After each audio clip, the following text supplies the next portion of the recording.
હોંચી હોંચી હોંચી કરતો એક ગધેડો એક સાધુના આશ્રમ પાસે પહોંચી ગયો. તો નાના નાના ટાબરિયાઓ, તમને ખબર છે આ સાધુ મહારાજ કોણ હતા? આ સાધુ મહારાજ બહુ જ્ઞાની હતા અને એની પાસે એવી વિદ્યા હતી કે કોઈ પણ જાનવરને માણસ બનાવી શકે. એટલે આ ગધેડો એ સાધુ મહારાજ પાસે જઈને એના પગ પાસે બેસી ગયો અને કે, મહારાજ, હું મારા માલિકથી કંટાળી ગયો છું, મને એકલું કામ જ કરાવે છે. મારી ઉપર મીઠાની ગુણ મૂકે, ક્યારેક ઘઉંની ગુણ મૂકે ને રેતીની ગુણ મૂકે, અને હું તો એટલો બધો થાકી ગયો છું ને હવે મારે એની પાસે કામ નથી કરવું. તમે મને, હું પગે લાગુ, મને માણસ બનાવી દો. સાધુ મહારાજે હાથમાં પાણી લીધું ને આમ એની ઉપર છાંટ્યું ને તથાસ્તુ કીધું એટલે એ ગધેડો માણસ બની ગયો.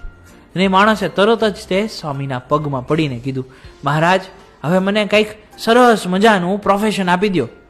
એટલે સાધુ મહારાજે કીધું, તો હું તને એક કામ કરું, ડૉક્ટર બનાવી દઉં. એટલે ગધેડાએ વિચાર્યું, ડૉક્ટર તો મને તો ઘણા બધા ચેપી રોગ લાગી જાય ને હું મરી જાઉં તો.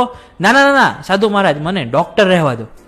અચ્છા, તો એક કામ કર, ચાલ એન્જિનિયર બની જા. બસ એન્જિનિયર બનીશ તો સાધુ મહારાજ ઘડીએ ઘડીએ બધા મને ફોન કરીને એમ કહે છે કે મારું મશીન રિપેર કરી જા ને આ કામ કરી જા ને એટલું બધું કામ. ના ના ના, મને રહેવા દો, મારે આટલું બધું કામ નથી કરવું.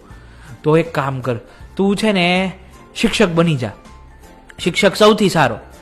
તો કે ના ના સાધુ મહારાજ, એટલા બધા 200-300 બાળકો તો મારું માથું ખાઈ જાય, એ એટલું બધું મને ન ગમે, એ ટટર ટટર ટટર કર્યા કરે, એ મને શિક્ષક તો રહેવા જ દો, મારે શિક્ષક નથી બનવું.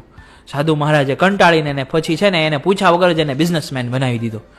અને એ માણસે બિઝનેસમેન બનીને ખૂબ કામ કર્યું અને ખૂબ પૈસા કમાણા, અને છેલ્લે આટલું બધું કામ કરે ને તોય થાકી જાય, કંટાળી જાય. અને આવી જ રીતે એ એક વખત કંટાળીને 1 વર્ષ રહીને એ સાધુ મહારાજ પાસે આવ્યો. આવીને કે, સાધુ મહારાજ, આ બિઝનેસમેન તમે મને શું કામ બનાવ્યો? કેટલી પીંજણ છે ખબર છે આમાં, કેટલું બધું કામ કરવું પડે છે, મને તો આટલું બધું કામ મારાથી ન થાય. હો ભાઈ, મને તમે માફ કરો, મને કંઈક બીજું જ બનાવી દો. સાધુ મહારાજ ગુસ્સે ભરાણા, હાથમાં પાણી લીધું ને પાછો એને ગધેડો બનાવી દીધો. સાધુ મહારાજે કીધું, તું છે ને કોઈ કામને લાયક જ નથી, તું આળસુ છો, આળસુ. આળસ તારામાં એટલી બધી ભરેલી છે ને કે તને કોઈ કામ કરવું જ ગમતું નથી. આળસ માણસનો સૌથી મોટો દુશ્મન છે.